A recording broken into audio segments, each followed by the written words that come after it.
नामवर तेलुगु अदाकार अक्किनेनी नागार्जुना ने हैदराबाद के माधापुर इलाके में वाक़ अपनी जायदाद कन्वेंशन सेंटर के इंतजाम पर रद्द-ए-अमल जाहिर किया। हफ्ते को अदाकार ने एक्स पर एक तवील बयान जारी किया और दावा किया कि अदालत के हुक्म इल्तवा के बावजूद ये ढांचा मुनहदिम कर दिया गया। उन्होंने शिकायत की कि अदालती मुकदमात और मौजूदा हुक्म इल्तवा की खिलाफ वर्जी करते हुए कन्वेंशन सेंटर को गैर कानूनी तौर पर मुनहदिम किया गया और वो इस बयान के ज़रिए अपना विखार के तहफ़्फ़ुज़ के ख्वाह हैं, जबकि उन्होंने कानून की कोई खिलाफ वर्जी नहीं की।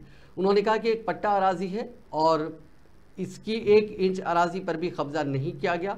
खानगी अराजी के अहाते में इमारत की तामीर से मुतालिक दावों पर अदाकार ने कहा कि निज़ाम के लिए क़ब्ज़ी इजाज़त करदा कानूनी नोटिस के खिलाफ एक हुक्म इल्तवा मौजूद है। उन्होंने कहा कि आज की निज़ामी कार्रवाई से कबल कोई नोटिस जारी नहीं की गई और कानून का एहतराम करने वाले एक शहरी की हैसियत से वो ये कहना चाहते हैं कि अगर अदालत उनके खिलाफ फैसला सुनाती है तो वो खुद इंतज़ामी कार्रवाई अंजाम देते।